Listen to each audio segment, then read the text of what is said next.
Hey folks, Mike Barron here. Every time we do a crowdfunder, we place it on FundMyComic because Luke Stone is a great guy. He's a stand-up guy. And most importantly, FundMyComic is very comic creator friendly. They won't kick you off if some purple-haired freak writes in and tells them to kick you off. His fees are also very low. I recommend FundMyComic for any comic or graphic novel projects you intend to do.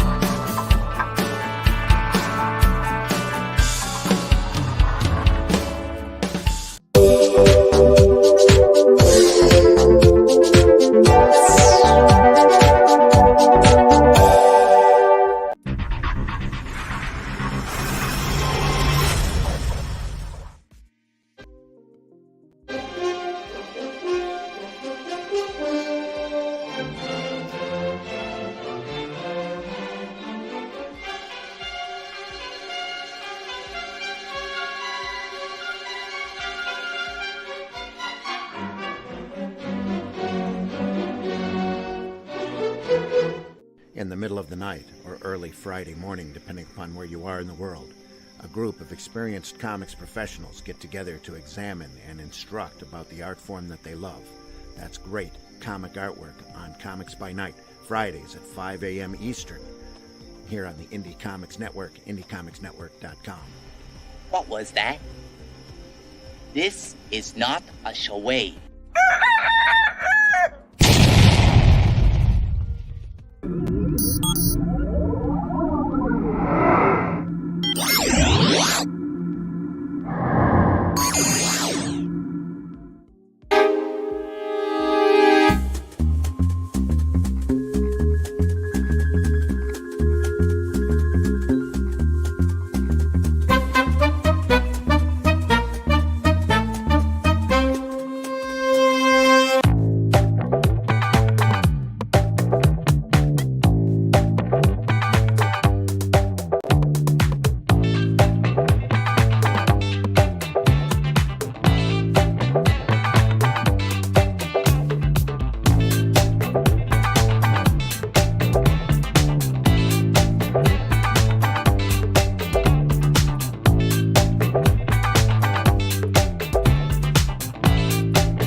Well, I certainly hope everybody has their coffee, or else it's going to be a very long and very boring morning.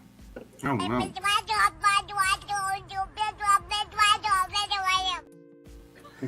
Gotta have that coffee, guys. Yep. Welcome, we have a very special guest today, David Howard, also known as NEM or NEM. How do you say that? Because I see that on the Twitterverse, on X now. Just NEM. So it's shortened from, well, I might as well get the story out real quick. When I joined X a long time ago, I was joining just to talk about soccer, and I used to play on a beer league team called Nemesis FC. and so everybody just shortened my nickname to Nem. So there it is. That's what it is. Nice. Software reference. That's a first. Yeah. That's football Right. to you, Glenn. There you go. So we'll have a few questions. I said that's football to you, Glenn. yeah. Sorry, didn't mean to interrupt. But you know what that means. If you don't, Doug will tell you. It means you're a catcher, not a pitcher. Should have played the whole thing. Yep. Should have played the whole thing. Oh, goodness. So we do have... It means you're a catcher, not a pitcher. That's right. That is the whole thing. Yeah, Yeah, that is the whole thing. All right. that's the whole You don't thing. need more. So, David, it's good to have you here today. You've got a new book getting ready to launch on FundMyComic. So Yes. we're going to talk to you a little bit about that today as well. Welcome. You've got the whole gang here. The whole gang has come out today to help support you and get to know you, interview you a little bit here. Awesome. Randy is in the house. Randy's been playing The gang Taxi from the hole Dad. is here. Yes. Yeah. The gang. Daddy Taxi. Yeah, the daughter's one of the daughter's cars has blown up and it is unavailable. So Daddy Taxi has to kick into action. Luckily, That's she crazy. doesn't live too far away, nor does That's her good. work. So that's good. In our international portion of the panel, we've got Glenn and Pedro in the house. How are you guys doing today? Okay. Seniority first. Yeah, just I'm trying to get some work done this week. I've been helping Helen move a studio, so I've not been doing any work, Oh yeah. so to speak. Got to keep those fingers moving, don't you? Yeah. yeah. Man, everyone's gay once in a while. Is that what that is? Sorry, that was not the clip I was hoping to play. But it's so appropriate though. That was a misclick, folks. Yeah, misclick. Oh. It was a Freudian How click. dare you? Yeah. Oh my goodness, it's going to be one of those days. I can tell already. Yeah. I mean, who has his coffee? Like, have you had your coffee, Luke? I just had my first sip. Yeah. have a Well, couple more. I have to take my meds first thing in the morning. And Oh, when I okay. take my meds, I find that I prefer something cold so that it doesn't stick on the way down. Oh, I hate it when Hot that tends happens. to dissolve it quickly. So I just been drinking Gatorade. They got this new flavor of Gatorade. I don't know if you heard about it, but it's called Midnight Ice. You know what flavor Midnight Ice is? Blue. Dark purple. Dark purple is what that flavor is. Is that dark purple's a flavour, is it? That's It calling is. to my It's people, now. man. It is a flavor for Gatorade, dark Yeah, purple. that's a calling. That's a calling to my people. You know that, Chappelle? Like, I want that purple stuff. Sugar, water, Oh, no. purple. Be careful. Ku Klux Klan. Oh no. Yeah, Is that dude. like Gotta be careful. Yeah. is that like the NyQuil flavor of dark green that you don't you're unconscious Oh, before you realize how bad Right. it is? So, Yeah. Oh, I'll be honest with you. When they started making Z-Quil, where you could just like, I'm just gonna take this and then go to sleep. That was great, right? So I love that purple stuff. But I don't know about you guys. Do you take the recommended dosage on the NyQuil bottle? Do you actually pour it in the cup, or do you just? Swig. Swig. Yeah, I give two big swigs.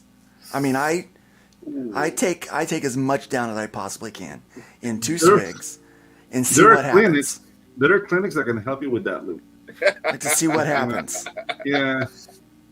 Well, you know,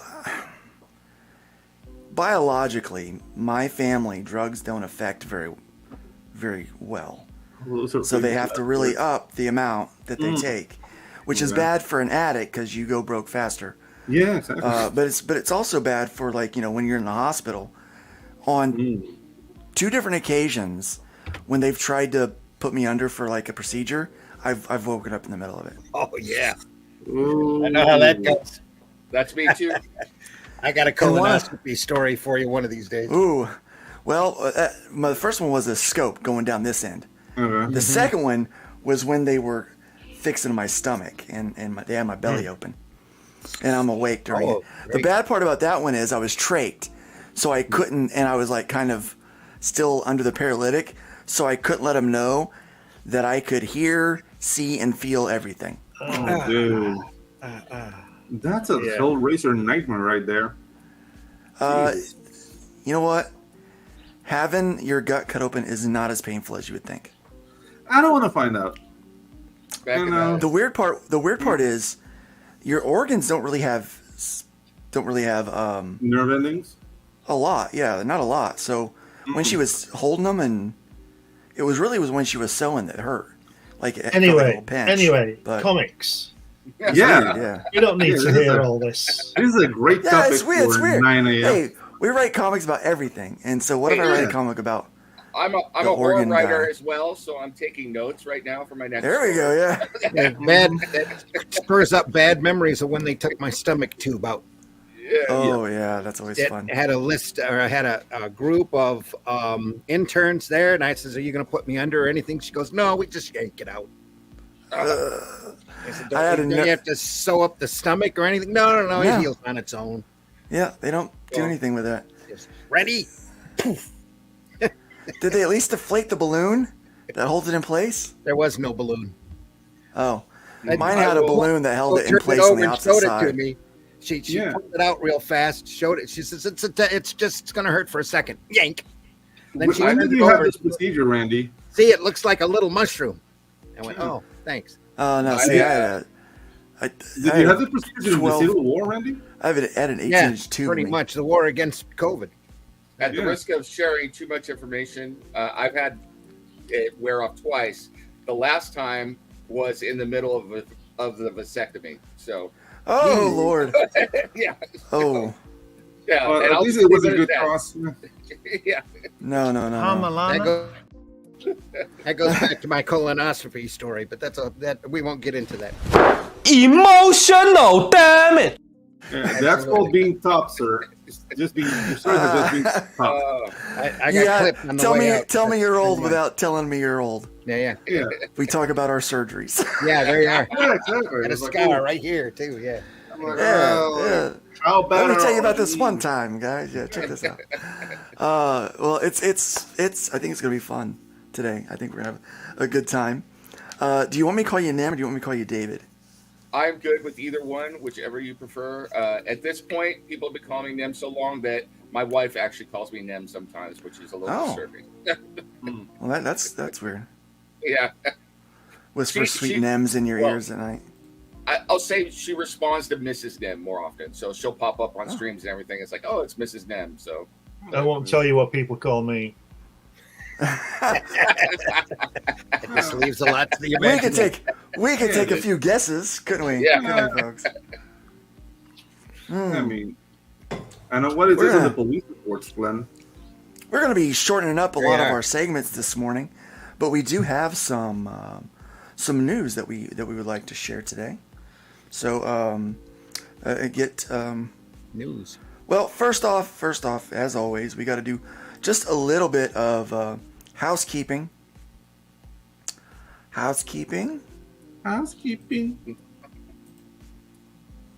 Yeah, you know what I'm talking about. Yeah. Yeah, let's do a little bit of housekeeping.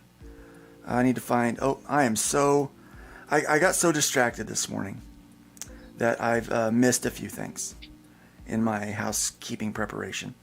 All right, so I want everyone to go to arrowcomics.store, just like I'm doing right now. Type that in there. You'll find this beautiful page right here, Arrow Comics. You can go right up here, Members Access. Click on that business. We're still on Luke Stone Studio. Business. What? We're still on Luke Stone Oh, Studio. I know why. Mm-hmm. I know why. Wrong browser. First. My bad, guys. There we go. There you go. Arrowcomics.store. Right here. Go right up here to where it says Members Access. It's going to take you to this beautiful section. You can become an archer, an Arrow Archer, for just $5 a month. Go over there. It's going to give you all digital access. We're putting up new comic books regularly to read in your browser. Plus, you get regular, each month we add a new For Keeps PDF added to the digital store just for you that only you have access to. And you get a digital copy of a new thing that we're doing today, that we're not today, but this year, called Indie Comics Unlimited. And we'll talk a little bit more about that in just a second. But you can also do the Archer Silver, which gives you physical comic books, and you get a physical copy of the paper. And for $15 a month, this is our best one.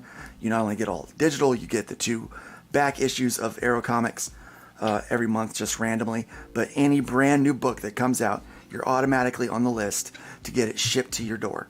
So you definitely want to check this out. It's the best way to go. $5 a month, you can't beat that. All these are great value. Plenty of great comic books, regular content coming up, plus a blog from all of the Arrow creators where we will post things on a regular basis there. Stories about what we're doing, some of Glenn's antics as he globetrotted, I'm sure will be on there. I hope will be on there. And surgery stories. And surgery stories. Surgery stories up there, yeah. And all kinds of things are going to go up there. So you want to check that out. Also, please check out LukeStoneStudios.com. This is my services page. I'm doing something a little different. You can now order my services directly on my website, and then that just speeds up the process because things have been busy. There's also a members access there and brand new stuff for just $5 a month. You get, every time I have a new physical book that I finish, they're going to be 24-page floppies, 24 self-cover floppies. I will send you my floppy. Plus you get all the digital stuff and updates on what's going on, and you get to have some input on what old Luke works on. Check that out. And then also you want to make sure you go to FundMyComic.com. Right now I have this wonderful campaign pulled up, and this is Blood World Phoenix Throne #1 by David Howard, who's right here in the studio with us today. Awesome. Cool looking book. We'll get into this. What's that? Awesome. Thank you. Yeah. You've got some great variant covers on there. Actually, there is a one of our stretch goals is a reveal of a variant cover by somebody on this panel. So somebody on this panel? Yeah. Oh, this the guy. mystery. I did a cover for him. Yeah. The mystery. I'll just put it this way. If you like feet, got you covered. Yeah. I mean, there's a market for feet. There's a market. Come on, Pedro. Yeah. There's a market for just about everything. Yes. If you think about it. Do you draw the Flintstones naked? There's a market for that. There is a market for that. Yabba dabba boobs. A market for just about everything. The news I wanted to share today was this. Showed up first on First Comic News. It's been on a couple of other news platforms now. But Arrow Comics, unleashing a new era of free comic book news, the Indie Comics Unlimited. Have you heard about this, David? No, I haven't. I'm going to check that out. So this is pretty new news. We're trying to get the word out. But as of June 1st, we have announced that we are releasing a newspaper, a bi-monthly newspaper that will actually be able, if you're a retailer, you can actually go here to ironagedistribution.com, and we have our whole front page. Look at all that, dedicated to this. Iron Age Distribution is proud to announce our partnership with Arrow Comics. We're doing this newspaper. It's going to have some fun stuff in there. Here's a sample of it. Glenn made up this really cool sample. See, now I've got a newspaper I'm going to subscribe to, and I'm going to subscribe to the website to get the surgery news. So I'm looking forward to that. There you go. There you go. And so there's going to be obviously some ads in there, but we're going to feature different retailers. FTA Comics Store. FTA is going to, we have a new seal of approval that you're going to see going around. It's going to be called approved by FTA or FTA approved or something like that. Only subscribers will know what that means. FTA approved. Yeah. Yep. Yeah. Only subscribers will know what that is. It's like we do a have our vertical ad pricing. purity. Yeah. Yeah, we're showing off different ad sizes in there, and then we have some editorial, editorial things that we'll be doing. Randy will have a little article previously on Sunday Funnies talking about great comic book stuff and news. You'll actually be able to get comic book pages listed in there. So you'll be able to watch stuff. Some drawing tutorials are in there, comic strips, and then creator information, stuff about creators, and then just different fun stuff. Some want ads, and then a number of different articles and things that just appeal to us as comic book fans. And so this is going to be a free resource for retailers. So if retailers want to get on, they will be able to get them through Iron Age distribution, which will allow them to give these out free to their customers that come in. If you're wanting a physical copy sent directly to you, then we only send that out as part of our Archer Silver tier on aerocomics.store. So if you want the physical paper, but you will get the digital paper for the $5 tier, because that gives you access to everything that we post up there. We're looking at other ways to get it out there for free for people, but it's going to be difficult. I see something about pros down below? So yes. Oh, cool. Yes, you can submit prose stories and all kinds of stuff. So there's stuff for us writers there. Those of us who can't draw more than anything and everything. Figure, Andy, we're even going to feature game studios and people making stuff like that. Just fun stuff that comic book fans or geek culture would want to know about in the indie world. We're not focused on anything that's corporate comics. Screw corporate comics. Yes, exactly. What? What comics? What? What comics? Corporate? Does that exist anymore? Yeah. Yeah. That's corporate still around? For a limited time only.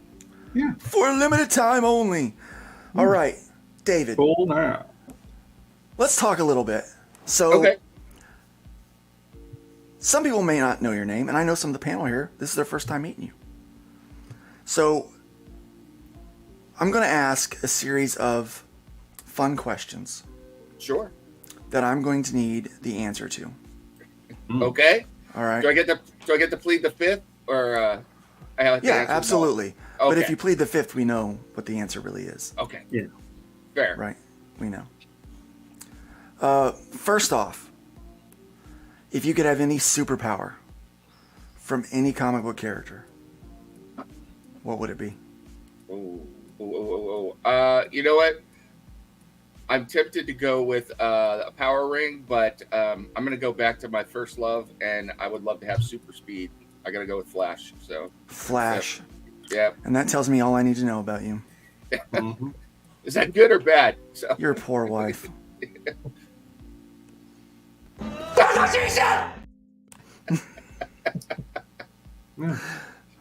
I'm joking. No. Yay! Think about what you've accomplished. Why would super speed be your choice? Oh, yeah. Well, it's because I live here in Southern California, and to be honest with you, I hate traffic. So, there it is. If I could get back when I was doing a commute, if I could get back and forth to work and not have to wait 5 hours of my day every day on the commute, it would have been glorious. So, yeah. Southern California is kind of a hellhole now, isn't it? Kind of. That would not be the descriptor I would use. So, yeah. Okay. What would be the descriptor you would use? I would talk about dystopian, apocalyptic hellhole. That would be the best word I could use. So, well, you are a writer after all. It was missing. Yeah, missing some adjectives. People always equate avoiding traffic with the Flash. And dude, if you don't get the looks, but if you get Nightcrawler's powers, I think that would be better. That would be another one. But Nightcrawler would be awesome. The only thing is you got to go through, hell on your way to get there. But just close your eyes. Well, all right. Well, this is not about me, but yeah, I like teleporting. I think that's cool. That is not a joke. That is a natural fact. What is the most surprising plot twist that you've ever read in a comic book? Oh, in a comic book. Oh man. You can also put in a novel. You're asking me the hard questions. Yeah. The most surprising.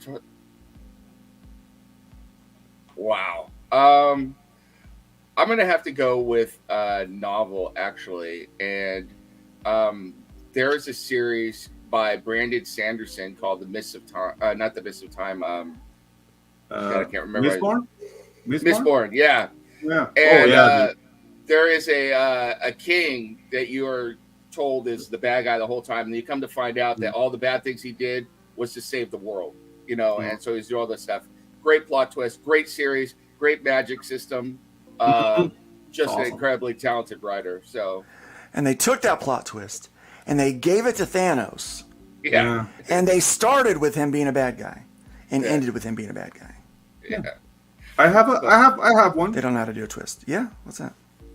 Finkel is Einhorn. Yes. Thank you.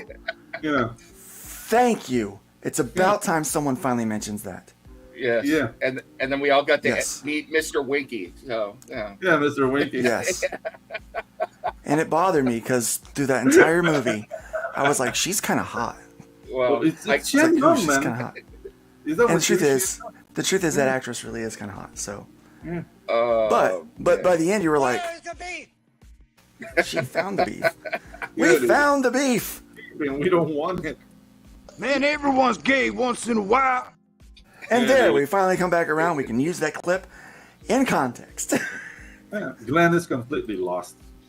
Glenn has no idea what we're talking about. This is the Yeah. quietest I've heard Glenn in ages. I'm listening. I want to hear what David says. Yeah. I've heard you lot before. I'll listen to him now. Yeah. So, David, let me ask this.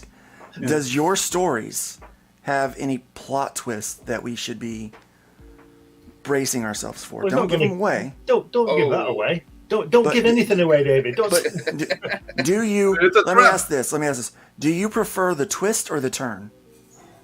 I prefer the twist. So I love to write the twist, and I love to give you hints, but then I love it when I eventually reveal the twist, and if people didn't see it coming, it makes me really happy. So I do it in my books, and I do it in my novels, my prose stuff, and I do it in comics too. So absolutely love to do it.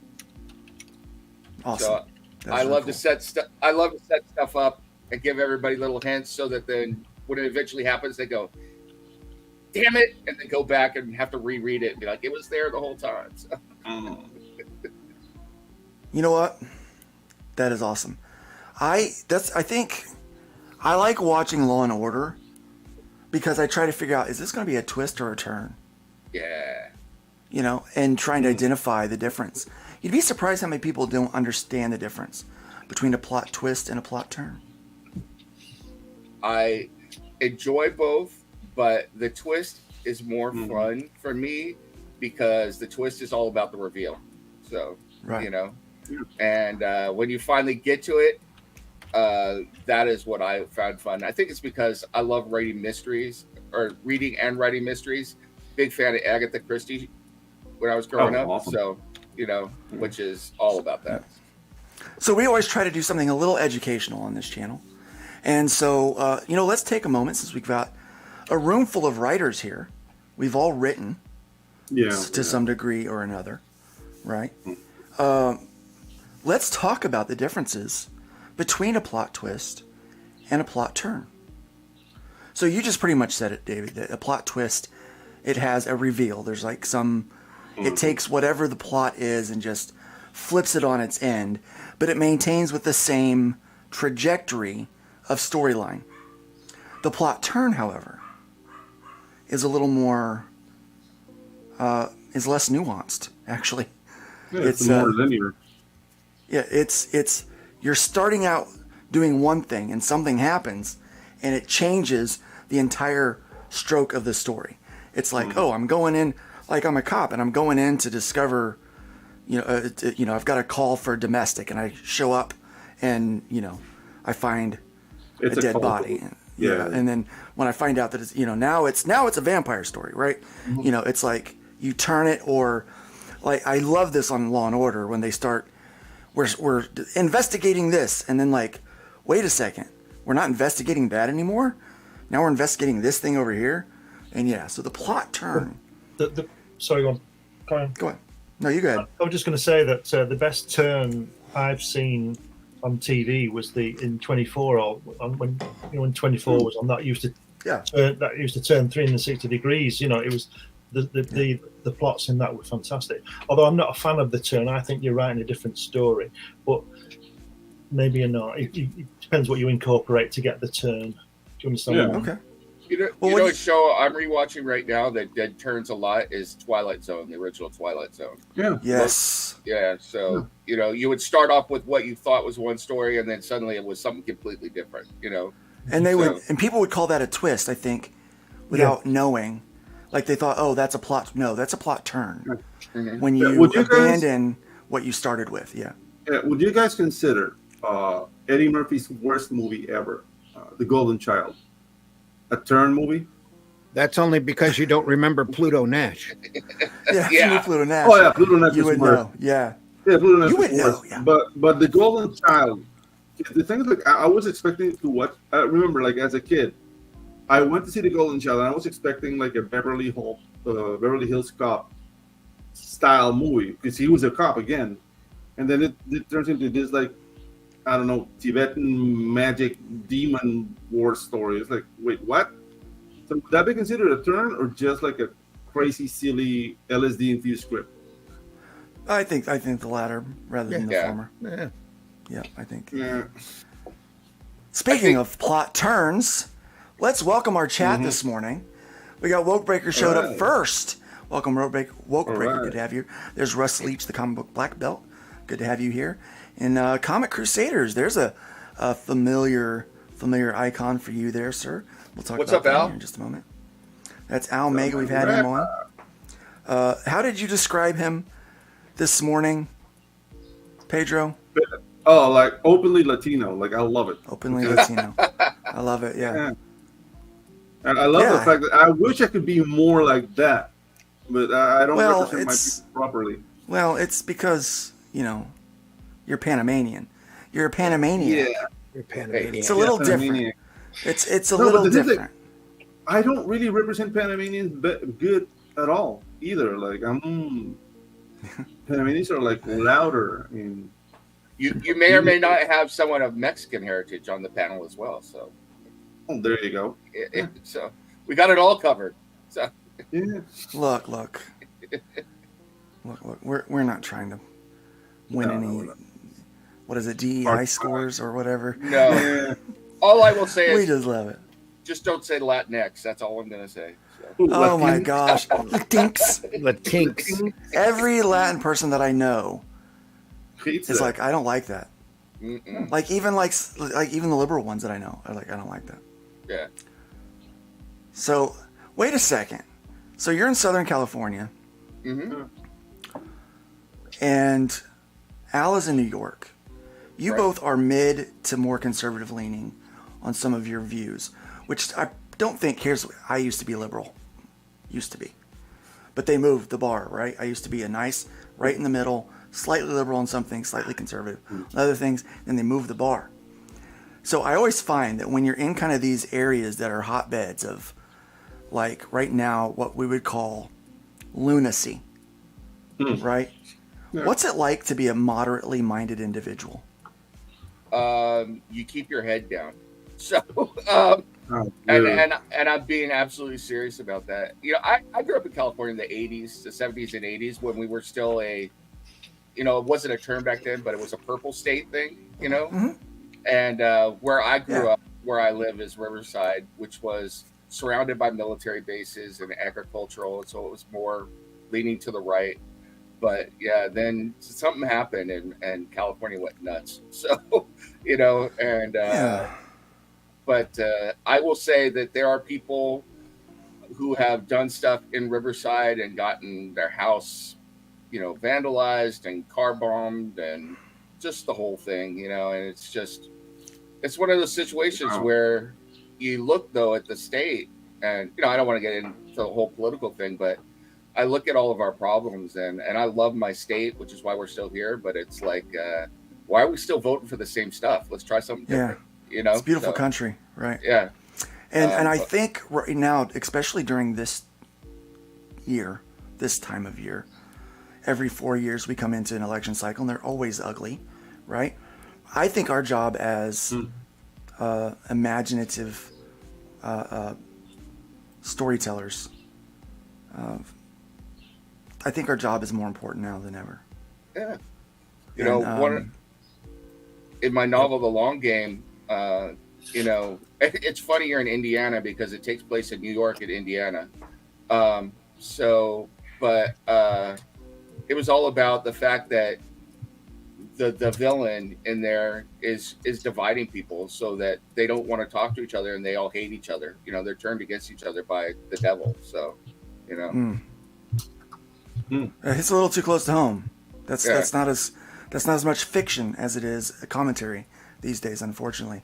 But we're going to talk a little bit more about that as we get into what you're doing and kind of some of your thoughts and ideas and working with Comic Crusaders. Spoiler alert. What you see is some of the best ways that we as creatives can be about helping people live in a fake world, a better world.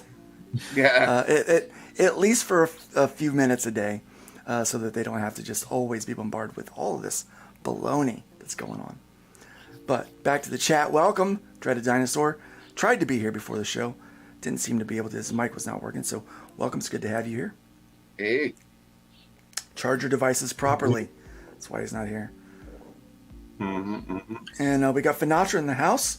Stanky up in here. It is a little stanky. That's my fault. My problem.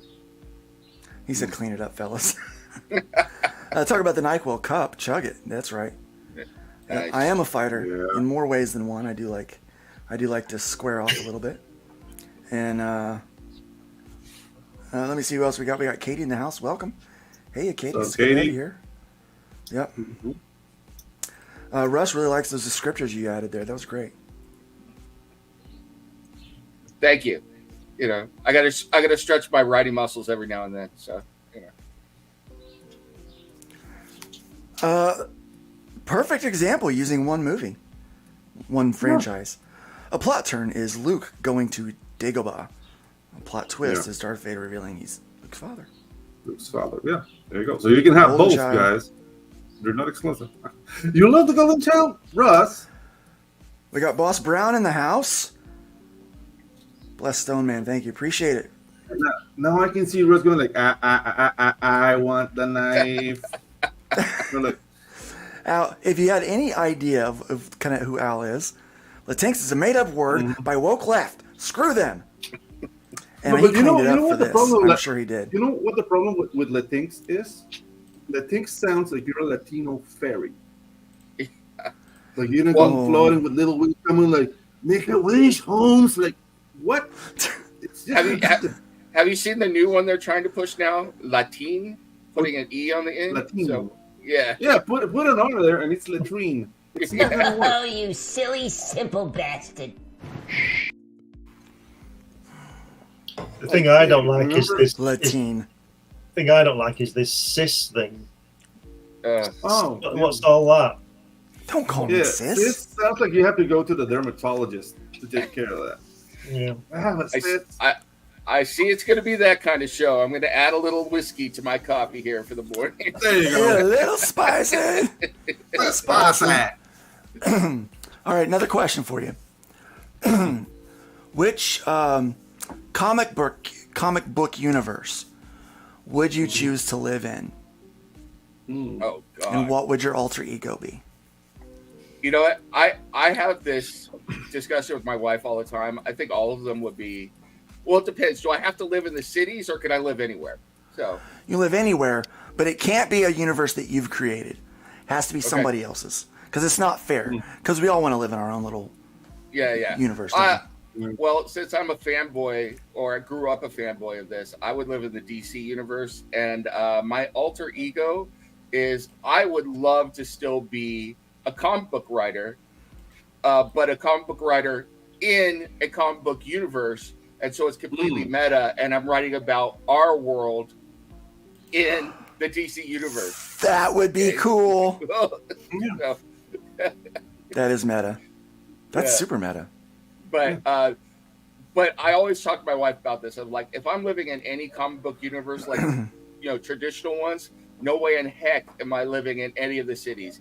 Gotham, obviously not. Metropolis, every other day you got a giant monster or Superman's dropping something on your head or something. No, forget it. Marvel, living in New York City, that would be a hellscape even more so. So, forget it. I think so. Let's go ahead and open this up to the rest of the panel. Would any of you guys, what universe would you choose to live in? I don't know. Can't think. None of them. Alexa, stop. I was going to say because Wiretap listens to me all the time. Because wait to advance the conversation, Glenn. What can I say? Right. Randy, you've got to have one in mind. Maybe old Earth 2. There you go. Depending upon how which version of Earth 2 you want to adhere to, time passes a lot slower. On one of the Earth 2s, at least as it was explained in a Justice League Justice Society crossover. So it's like 1 year for every 5 to 10 years of the Justice of Earth 1. I mean, exactly the opposite. 1 year on Earth 1 is like 5 or 10 years on Earth 2. That way, all these guys that survive into later years, you live longer. Mm-hmm. Pedro, do you have one in mind? Pedro's checking his books. They got Pedro. He's like, which one? 90s X-Men is what I would live in. And my alter ego would be, I wouldn't have one. I wouldn't have an alter ego. You know why I wouldn't have an alter ego? You're not a mutant? What's that? Because I'm not a mutant. I wouldn't need one. I wouldn't need an alter ego. I would be the guy fighting for political awareness. But I would also be like totally against the bad guys. Like I would be like, look, there's good guys and there's bad guys that are mutants. We need to F up the bad guys. And that's what I would be. That's the guy I would be. And I would be like, I would be the human on the team. So in my story, there's a couple people that don't have superpowers, but they work with superpowered people to F up the bad guys. I would be that guy. Yeah. Like that's who I would want to be. Because I know I'm not, Be like Snapper Carr. Yeah. Well, I don't know. I would be Rick Jones, perhaps, without the bracelets. Yeah, I would choose like the Marvel universe, but still in Latin America. Just because I don't want to be rebuilding my house every week. Because nothing happened down there.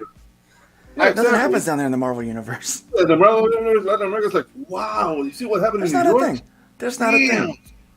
Yeah, so we're just like, I'd be an spectator and having some hours and having goats.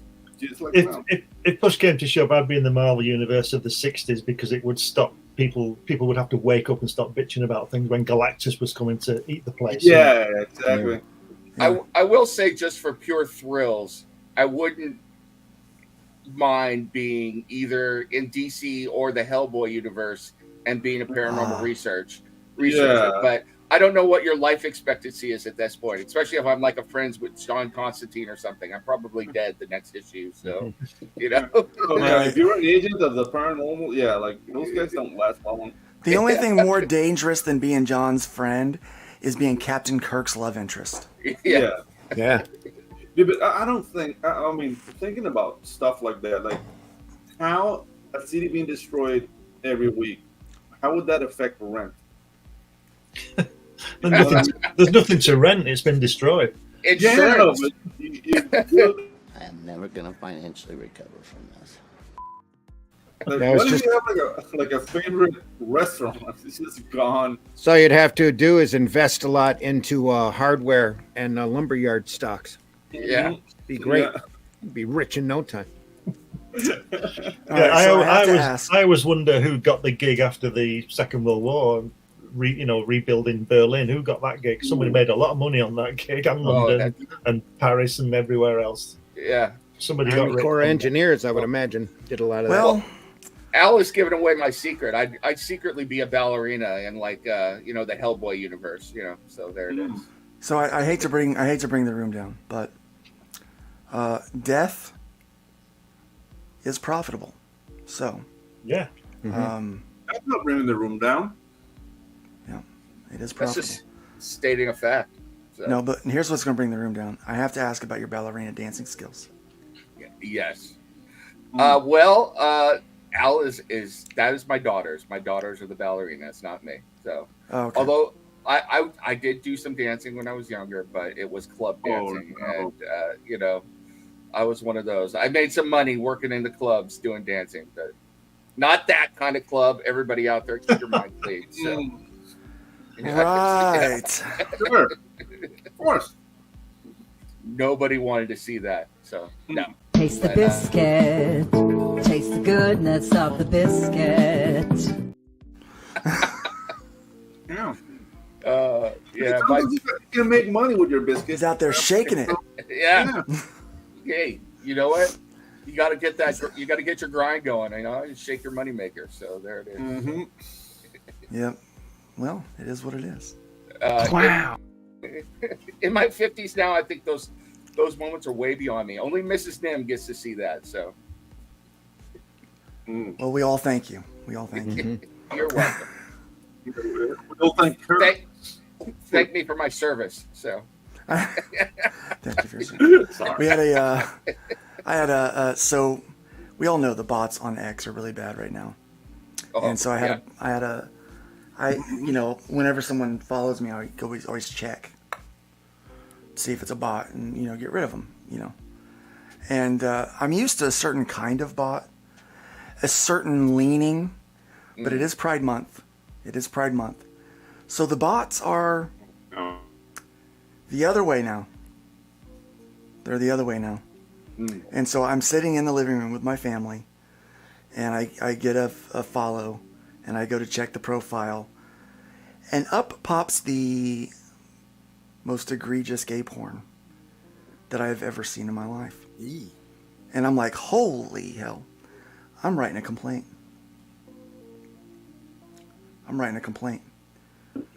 Those bots, no thank you. Yeah. The X thing, it is just, no one wants to see this stuff.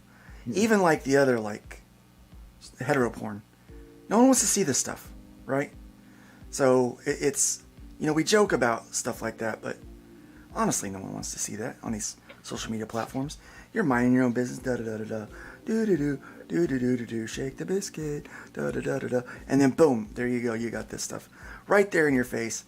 It's disgusting, and these platforms really need to do something about it, because part of the problem is it keeps us, they're full, it also screws up the algorithms with their crap, but it's so full of fake accounts, bot accounts, porn accounts, politicians, news outlets, all with their sock puppet, geesh, words.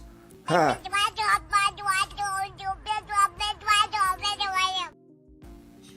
There we go. Yes. Reset. Full of these sock puppet accounts, and it just, it's anonymous, so a lot of people are out there talking crap, and you don't even know who they are. It is a cesspool of negativity, and it keeps people focused on all these negative, bad things, right? But first let's talk about, you work with Al over at Comic Crusaders. Comic Crusaders, I know we had him on a while back, and during the interview, he mentioned that they had a couple of contributors early on that wanted to try to go in with some negative stuff, and he put the kibosh on that. And and I've noticed that the site is primarily positive, right? Yeah. With pretty much all of the news and things that are on there. What is it like? How long ago did you start working for Al, or working with Al? I started there, I'm going to say 2018. So I've been there 6 years. I started as writing comic reviews primarily. Okay. Once I just started to get into writing my own stuff, I got out of that because I still write the occasional review, but I didn't feel right about, writing my own comics and then reviewing other people's comics as well. So I just didn't feel like it was a good thing to do. Actually, it's where I met you for the first time, whether you remember or not. You were a guest, and yes, and you convinced me to buy a bunch of Hybrids comics. So, which I have one up here somewhere. So, but yeah, did my job. So yeah, we did that, and then eventually I transitioned over, and I primarily for Comic Crusaders now do stuff for movies. So I have Cinema Crusaders, a show over there. We review old movies that are at least 10 years old and talk about them, hopefully getting people to enjoy good movies and relook at old movies that we think deserve a second look by people out there now. But I do a show called New with Them as well, where I just talk to different creators and do stuff sort of like this, but more one-on-one. And it's a lot of fun. And then when we have special interviews or things to go to, Al will send me out and I'll go cover them. Like, I still haven't finished the article yet, but I got to go see Scorpions in Vegas a couple weeks ago, and I'm going to write a review of the Scorpions concert, stuff like that. So very cool stuff. Yeah. But the site is great.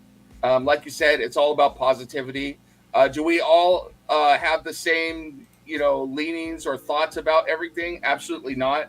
And we have some spirited discussions behind the scenes, but, in our group chats about different stuff. But when we're talking about this stuff that we all love, the nerd culture, for lack of a better word, it's all about bringing stuff to the masses and letting people know what's up, and trying to keep all of that out of it, because Al is a great leader that way. But for me personally, it's like, I don't have enough time in the day to have hate. It's like, if I don't like something, I just move on, because I'll find something I do like, So I remember back in 94, 95.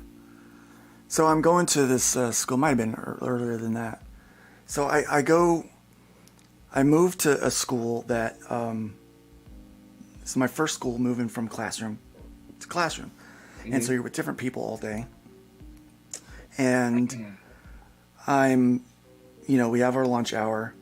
Well, when I first started going there, my family was on hard times, and so I was actually homeless at that time.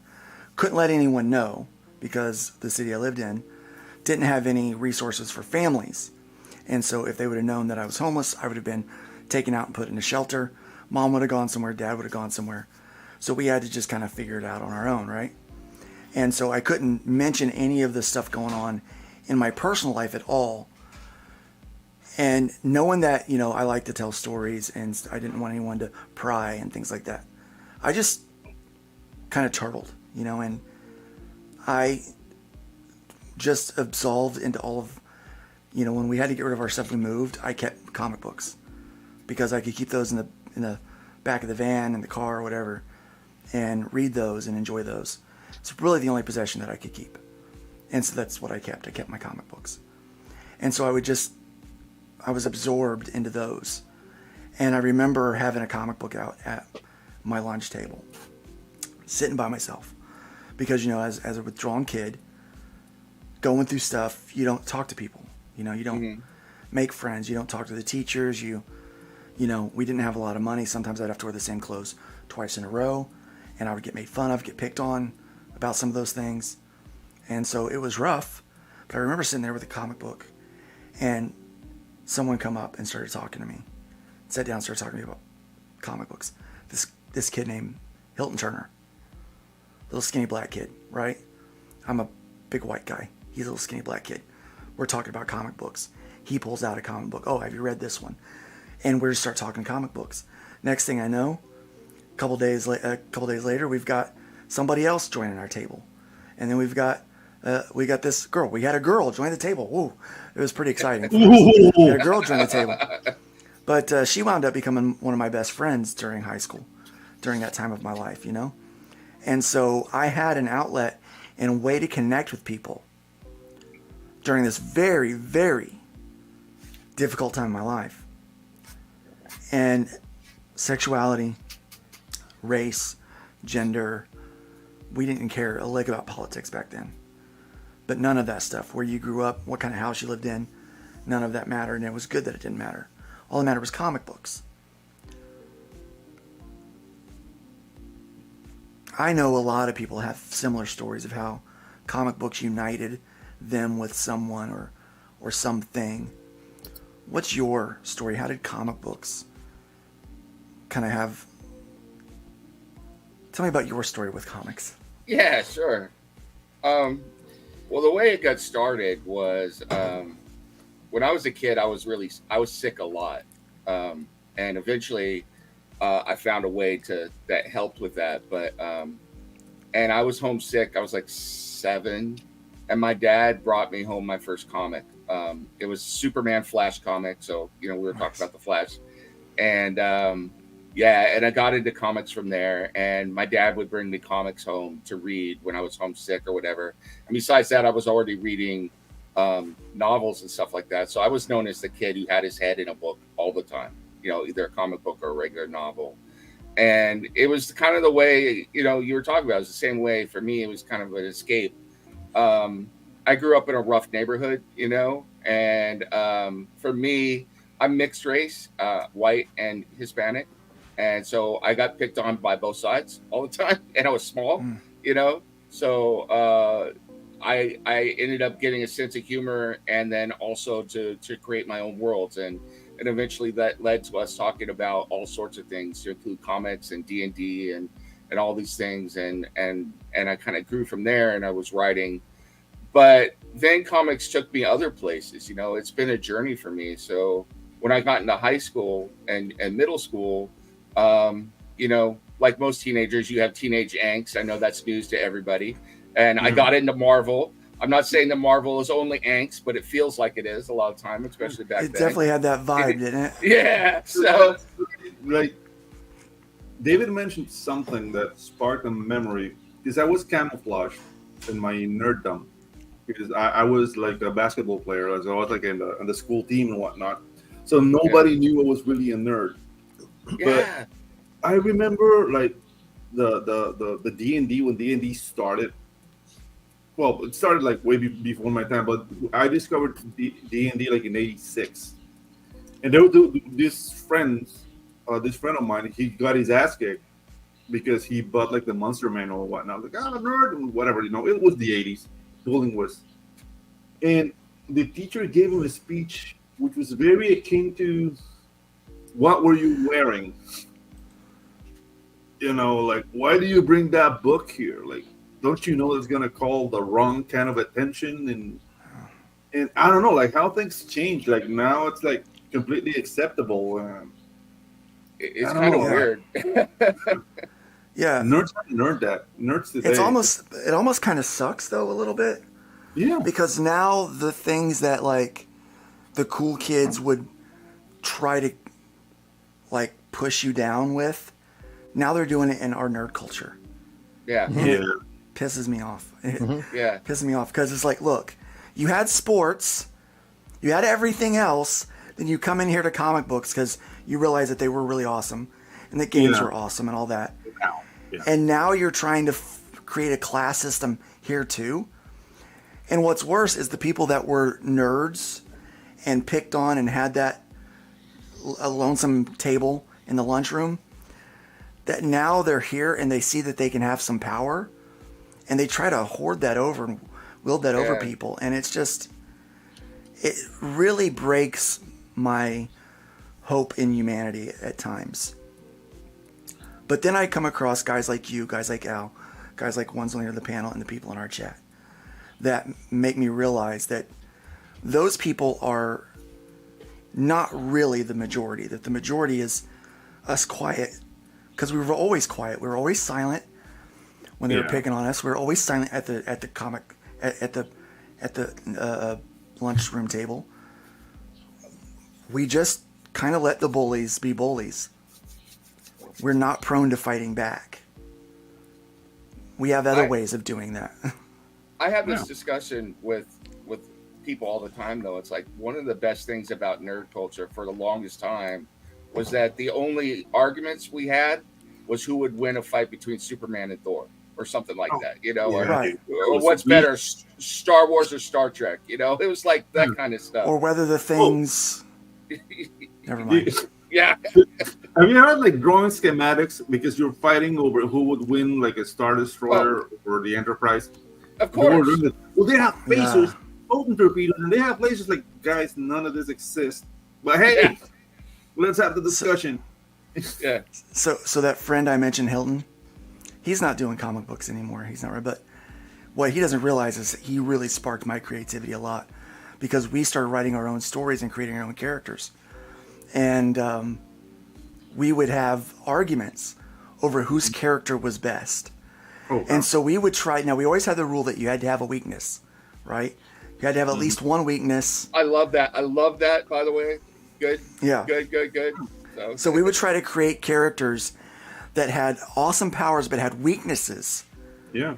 That could be exploited, right? And so I remember, and we would draw these characters. We would just draw them, and that it was fun. That's where I learned that I could draw female characters really well, and I made quite a bit of money drawing boobs. True story. Kind of how I learned to write comics, or the first comics I wrote.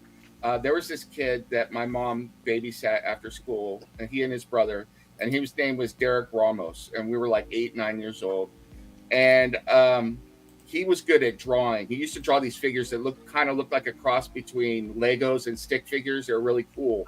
And I would tell him stories at the same time he was drawing them. And we draw these elaborate battles with bullets going through people's heads and people jumping off and turning into birds and everything. And it would be across the whole table, one long piece of paper, because we get butcher paper. And I would just tell stories and he's drawing it across the thing. I wish I still had them. They were amazing. But we would do this for hours, just sitting there. I'm making up stories and he's drawing them. And I wish I knew what had happened to him or even if he continued doing art. But it was just the coolest thing because I got to make up these fantastic stories and he would work with me and tell me his own ideas. And then I got to see it come to life on the paper. And it's like just cool. And then I was thinking about it not too long ago and realizing before I did what I'm doing now, I was doing that then. And I didn't know what I was doing, so.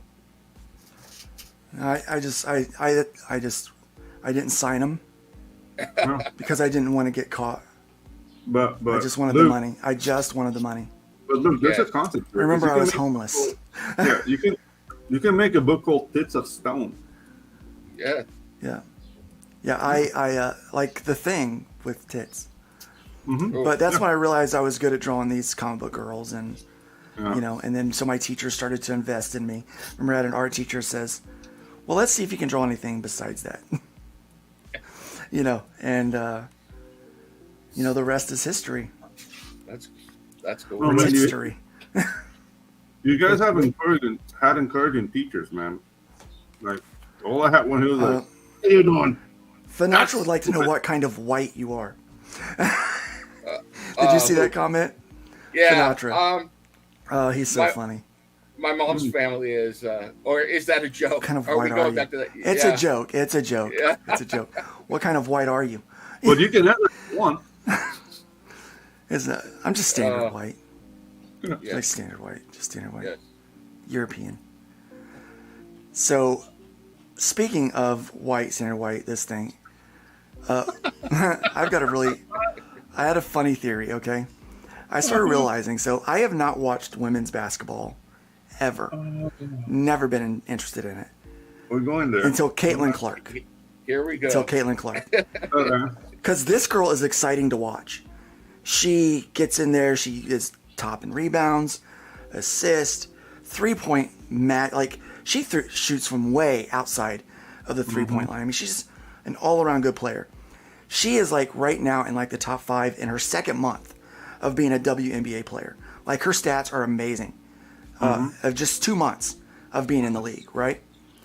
One of the most hated right now by some of the women in the league. I think it's petty. It kind of reminds me of the pettiness I see in comic books. Someone comes along, look, they're going to do great by this, right? But here's what I started noticing, that she has a certain look. And I went to the Blue Angels the other day, right? Yeah. And they have a female pilot. And she has a certain look. It was very similar. These women are attractive. Not like supermodel attractive, but they're attractive. But they have similar face shapes, right? So I started thinking about Katie Ledecky, who is another athlete that we love to watch. We're big fans of her in this house, right? Similar look. And I started noticing like all these amazing white female athletes, like, you know, black people, they're all good at everything, right? So I just want to see where this is going. Right? This is like navigating through a landmine. So I had this theory that they must all have a similar genetic history, right? Okay. And so I started talking to my son about this theory because I've started working it out. That I would love to do like a 23andMe on all of these people. Yeah. You know? And to think about it, when I think of like Larry Bird, again, similar nose shapes, things like that. Similar features that looks like they could be in the same family. Which is the reason why some people think all white people look alike, because it's the only white people they see, right? But my theory was that it's some kind of a genetic thing, right? And I said maybe it's Nordic or something. I don't know.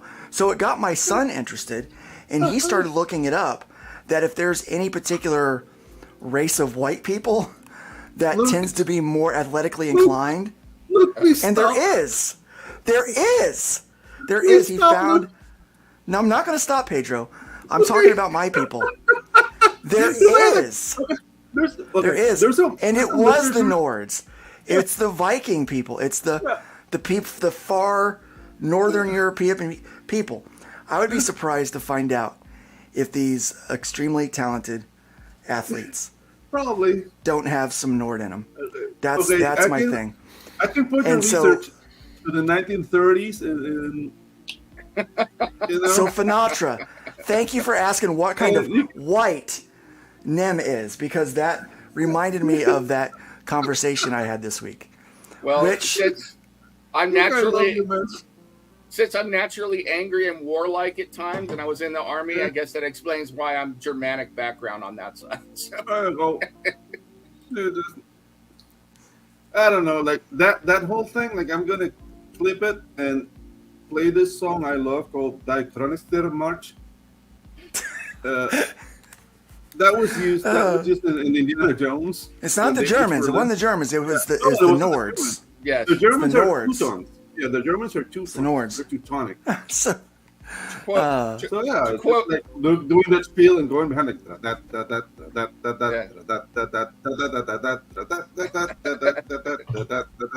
Yeah. To quote Tim Allen, us Germans are just warlike and jealous of French cooking. So we're sitting there looking over the border and go, what the hell are they cooking over there? That's why they invaded France so much. So, you know. So thank you, Finatra. Thank you, Finatra. You see what I mean by Al? Look at this comment.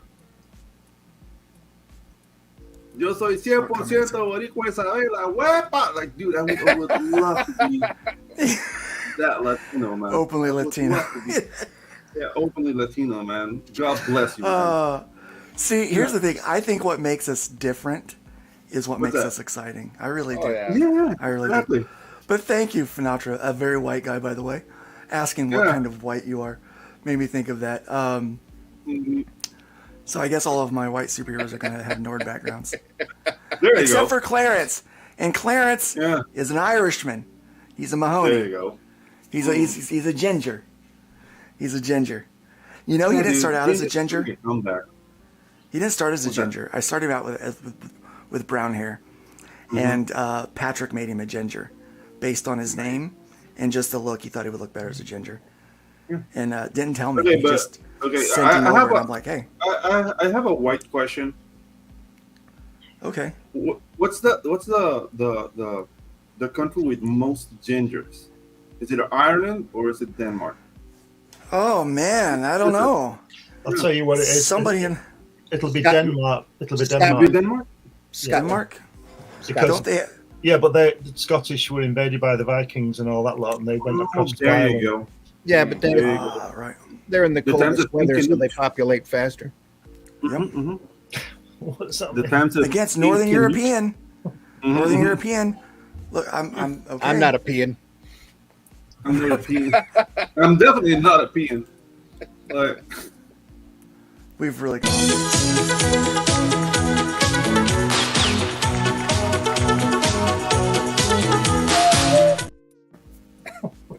That's right. I love Germany, man. You kidding me? Yes, I believe it is Denmark, Glenn. Mm-hmm. Somewhere has like the ginger festival. Oh, where it's that's in Ireland. They have the ginger. all the festival. gingers get Ireland? together. Yeah. I'm I telling mean, you, like if you got a redhead fetish, I dated a ginger once, like a couple of years back, and she let me know about that festival. I'm like, okay. Got to be proud of something.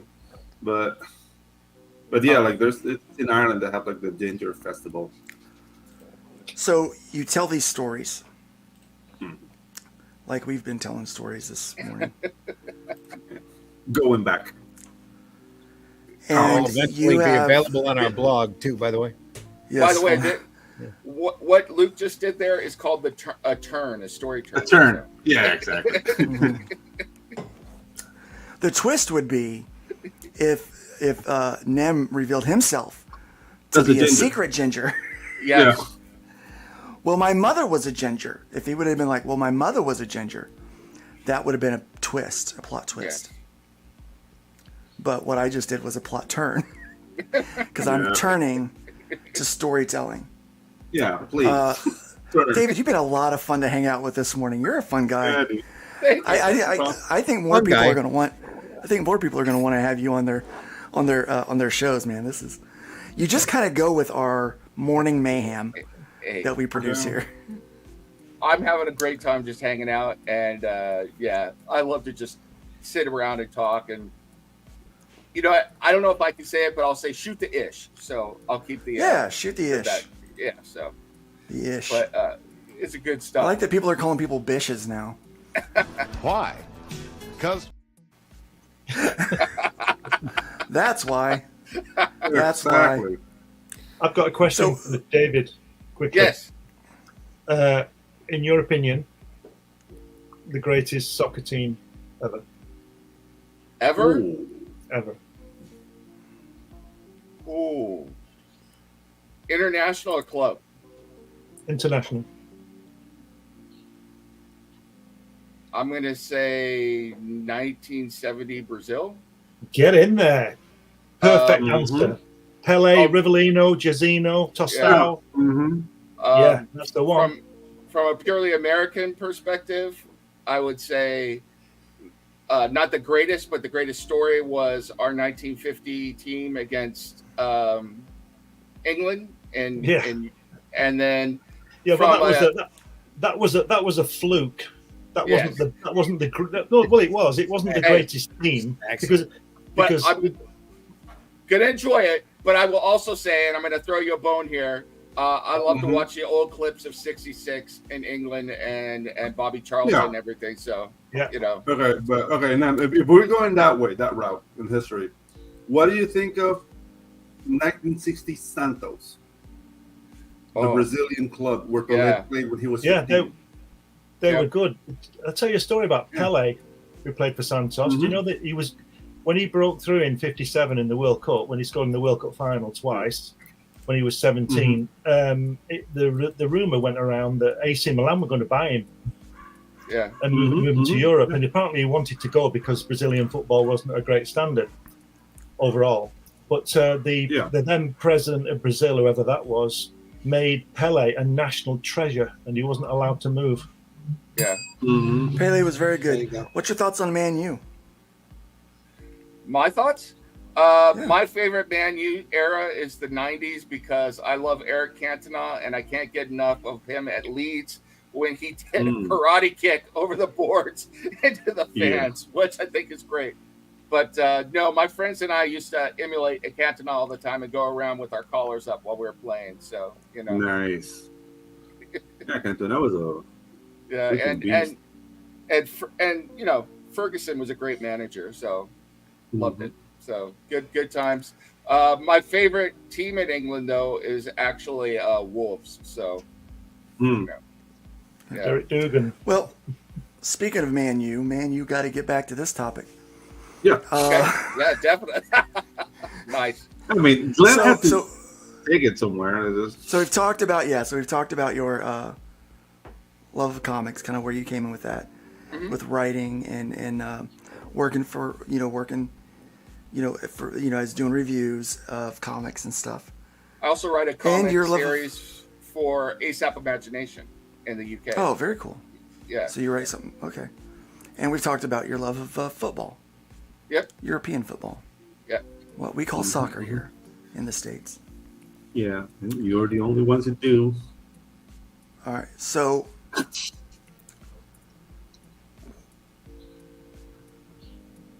help me understand Blood World, Phoenix Stone #1. So, Blood World is the name of the setting. So we have plans for a lot of different titles in this setting, and I was originally going to turn this into a novel in a different area of the universe, but I'm already writing another novel series, and I was like, I don't have the time to write novels in more than one series. I'll turn into George R.R. Martin and not finish anything. So but I started talking to some friends about it and describing and pitching a story to them, and they're like, that sounds really cool, we want to get involved. And I was like, yeah, let me think about it. I was like, I think this would lend itself more to a comic book anyway. And so I had sat down before writing the novel. I wrote 600 pages of history of the world from right now, or when I started with the idea, which was 2016, all the way up to current year, and when the setting starts, which is 2587. I wrote everything that happened in the world up to that point and how we got to this point in our history. And then I was like, where do I start the story? And I decided to start it here in the Ganymede monarchy around Jupiter. And the reason it's called Phoenix Throne is that is the unofficial name for their monarchy. And what the setting is really about is, what is the future of humanity? What is the chart, the course that humanity is going to chart? And so this particular group, the Ganymede monarchy, they're about transhumanism, about putting technology and humanity together to advance the human, evolution. And they were originally religious outcasts from Earth. They were tried, they were rebels, and they crash landed on Ganymede and took over there. And they're very technology has become a religion, so technology and religion have fused there, and they're very warlike. And so this first book is about who is going to control the Phoenix Throne and the different players behind the scenes, including external players who are trying to influence what is arguably the most powerful military left in our solar system. The other groups that are involved in this are the Seoul Scientific Symposium, which orbited Saturn, and they're all about genetic engineering. And originally that's where I was going to start the story, because they're about modifying the human genome to accomplish all these things. And I am going to tell a story about someone who is an assassin for them called a blood wraith, or an operative. And they have the ability to real-time change their DNA to do almost anything. They could grow wings, they could grow weapons, armor, they can grow gills to breathe underwater. But every time they do that, there's a chance that everything goes wrong and they basically melt into genetic goo. But there's a lot more going on behind the scenes, and they're very autocratic and intrusive, even more so than the monarchy here. And then the last faction that is somewhat powerful is the remains of the Terran Confederation on Earth. But if you've ever seen the movie Idiocracy, that's kind of what's going on Earth. So everybody who could get off the planet got off the planet, and the people left on Earth are living in the crumbling remains of the civilization and have no idea how to fix anything or build anything. And so the planet is really ruled by the mutated humans that roam out in the wilderness, who live almost like a semi-nomadic lifestyle and are like Native Americans. And it's going to be interesting to see what happens to them, because they're the real rulers of Earth. And so will the mutated humanity end up controlling what the fate of mankind is going to be. So, guys, I have to make a note. I'm loving this show because this has been all about genetic superiority. Yeah. Yeah. Oh no. We're in trouble. Ku Klux Klan. Oh no.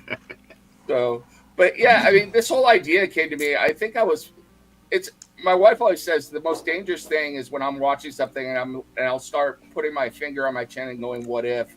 I was watching something about genetic engineering a long time ago, and I started thinking about what would a society be like that was completely based on everything is in your blood. So, like the Seoul Scientific Symposium, or S3 for short, there are no more records. You have to take part in society. You have to have microchips or like nanites attached to your DNA that allows them to change stuff.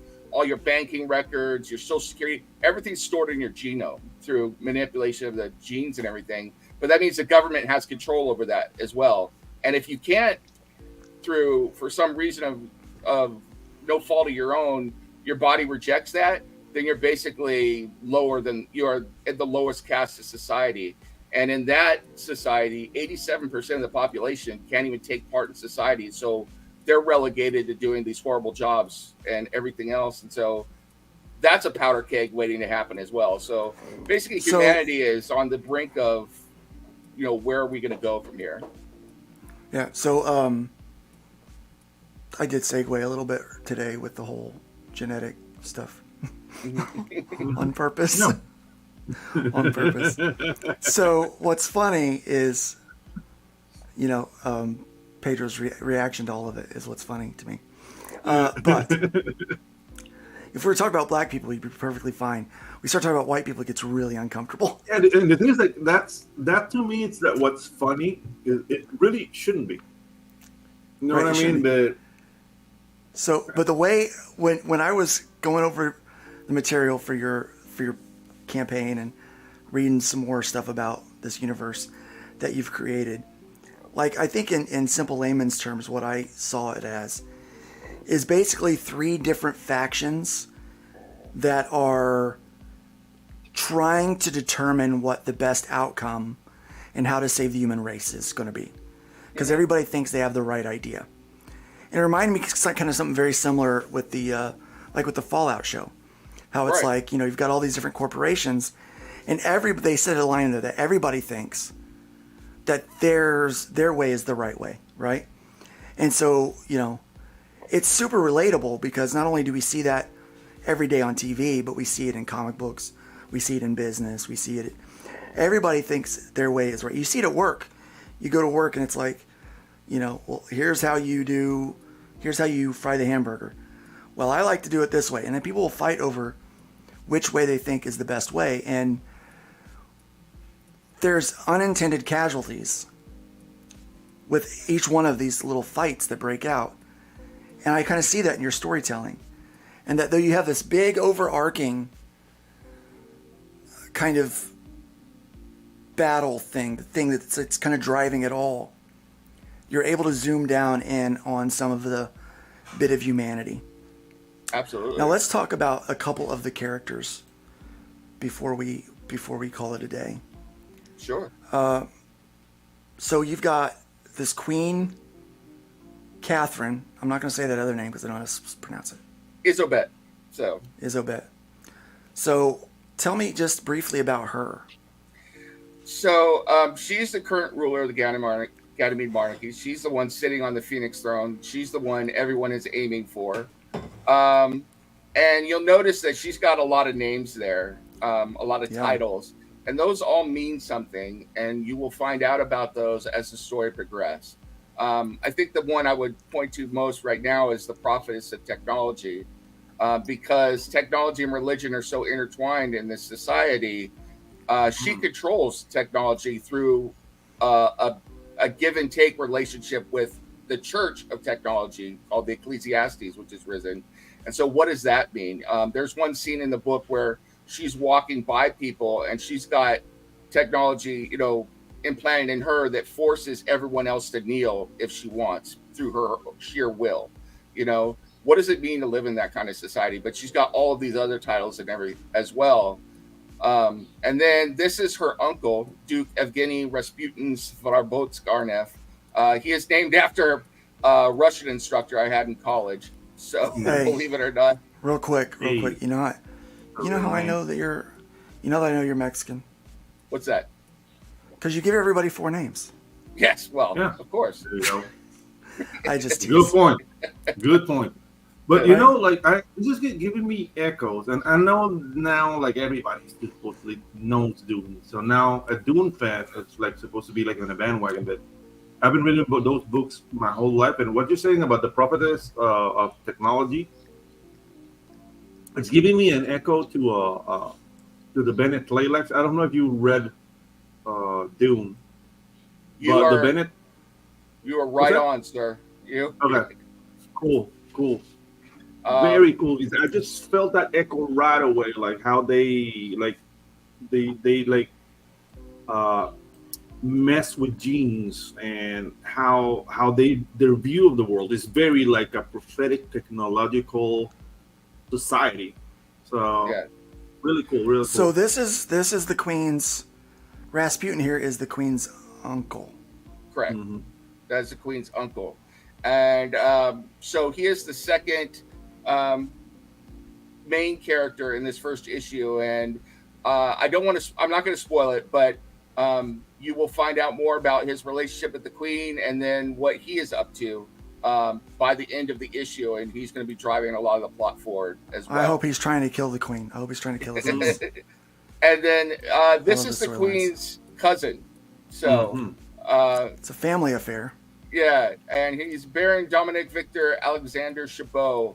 And the best way I could describe to him is Fabio in a giant mech suit. So, nice. He does what he wants to do. And what he wants to do is be the most eligible bachelor who gets all the girls and then fight. That's what he wants to do.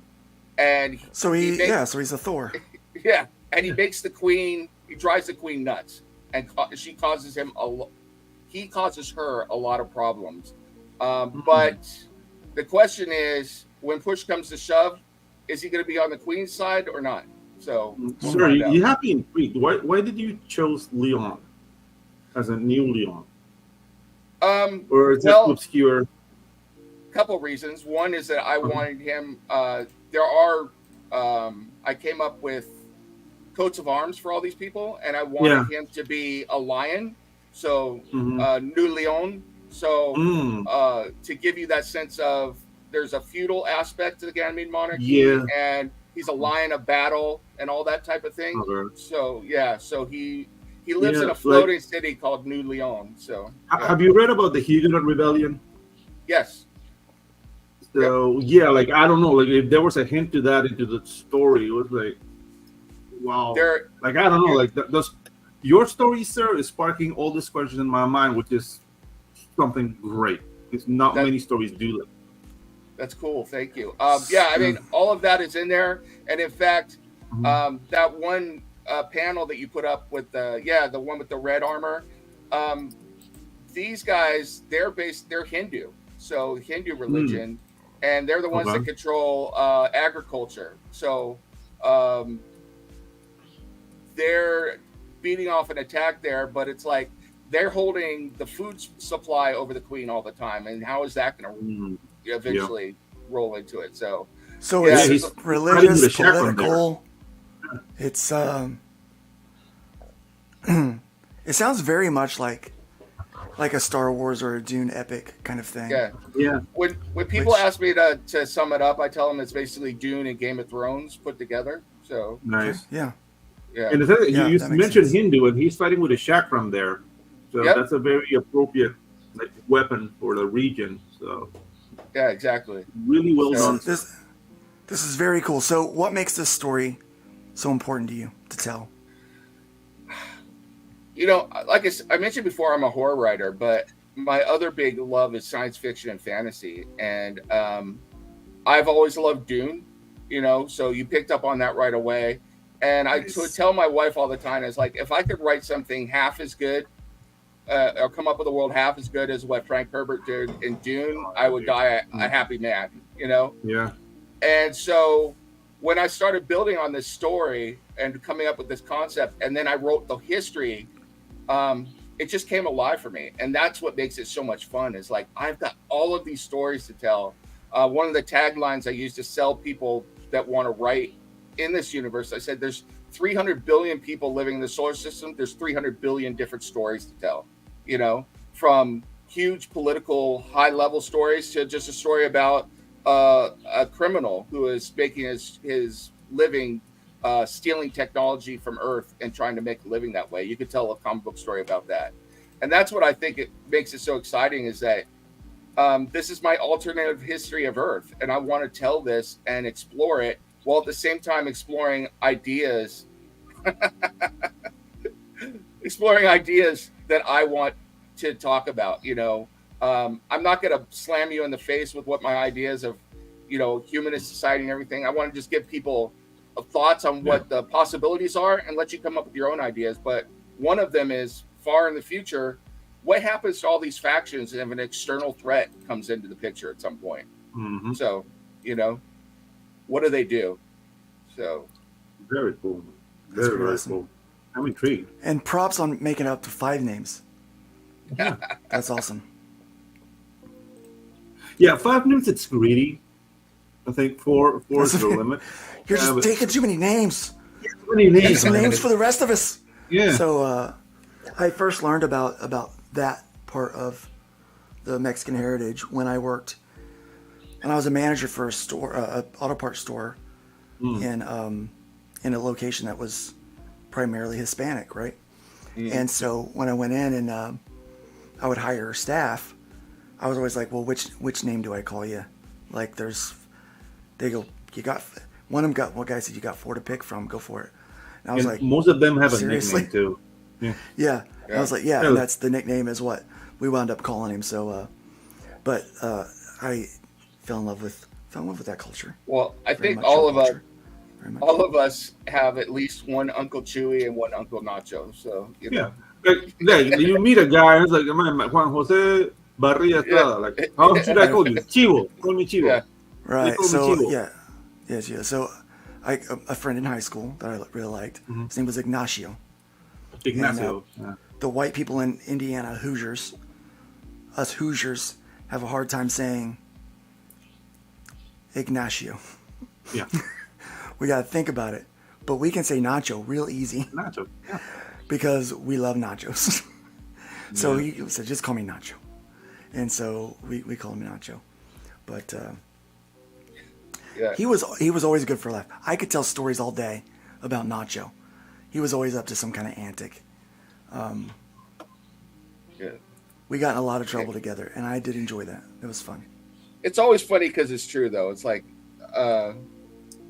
somewhere in your family tree, you also have an uncle or a cousin who's about, well into 3 bills and has tiny legs, and everybody calls him Uncle Tiny, or something. So, Right. I love that. I don't even know what he's talking about. Yeah. All the donkeys always call him Paco. Paco, yeah. Yeah. That's my heritage. That's my culture.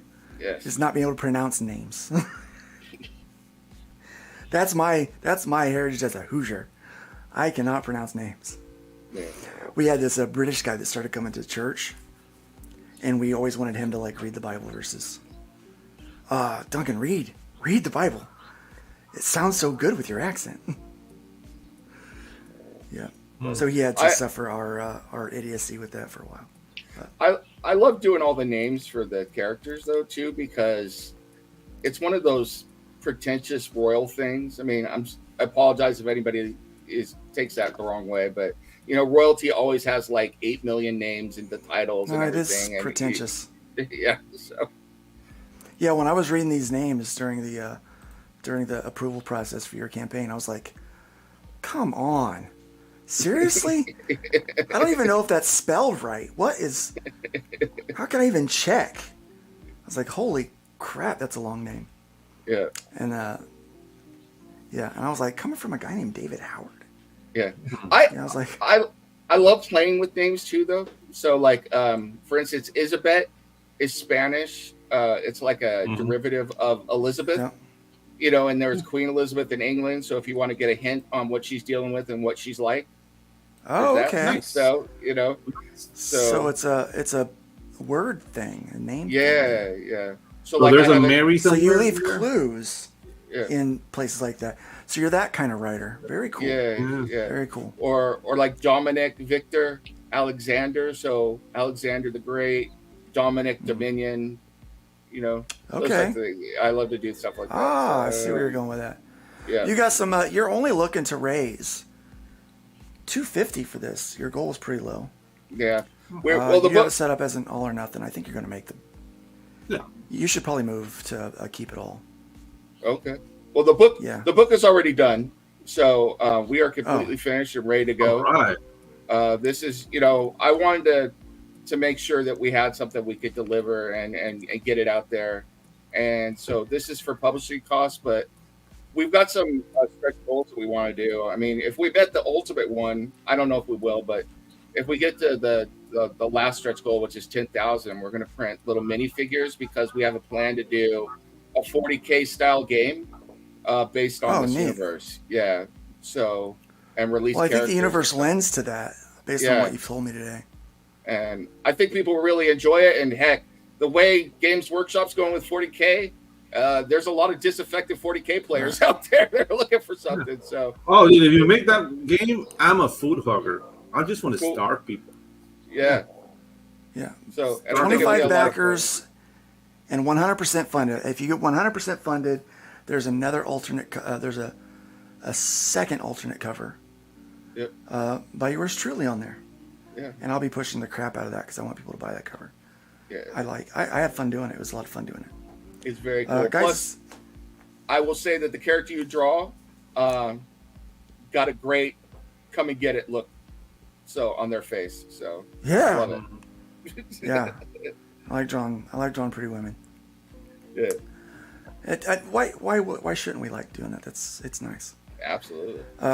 Definitely, guys, check that out. It launches on June 10th at 10:32 a.m. Eastern Time. That is just a few days away. That's Tuesday, right? Monday. That is Monday, right? Monday. It's Monday. Monday. So yeah, check that out. I think it's gonna. I think this is gonna be a fun campaign. David, it's been great having you with us today. Thanks for telling your story and talking about comics and just kind of being silly with us. It's always fun. I had a great time, and I've enjoyed watching the show. I've been one of the silent watchers before, so I was happy to be on here, and it's just a lot of fun. And I am very hopeful. I hope people like it. So I'm ready to bring this to everybody out there. So yes, I'm intrigued, sir. So I really do think they'll like it. I really do think they'll like it. So guys, it's Monday. Be ready. Put save the tab. Be ready for it.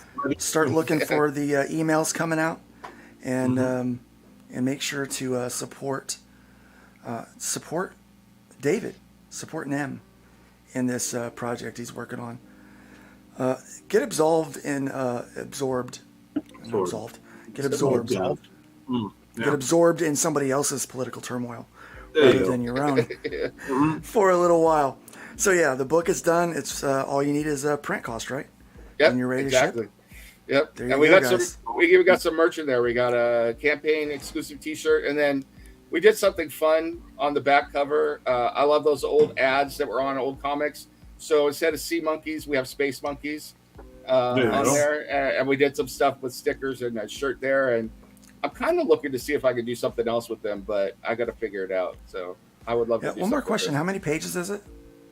It is 22 pages of content, but the full book with other material, so ads and text diagram and stuff like that is 30 pages. So 30 pages. That's not bad at all. It's not bad at all. $8 plus shipping for a physical book. $3 for the PDF. Only for the first week. We're doing an early adopter thing. So yes, take note of that, guys. Yeah. And then after that, it's 5 and 10. So there you go. Very cool. Very cool. Again, Dave, thank you so much for being here. Thanks to my panel again.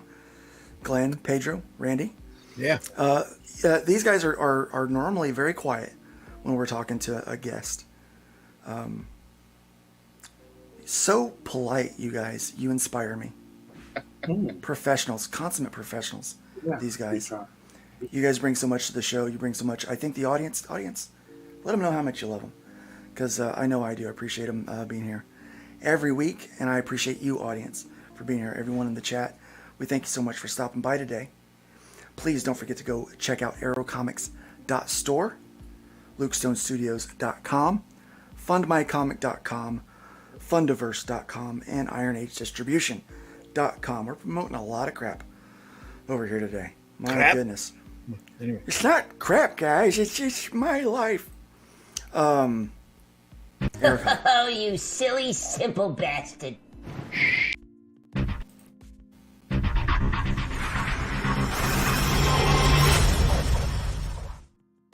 arrowcomics.store. Go check that out. Consider becoming a subscriber today. Yeah. We do appreciate that very much, guys. Remember, what is it, Randy? Hating ain't creating? Hating ain't creating.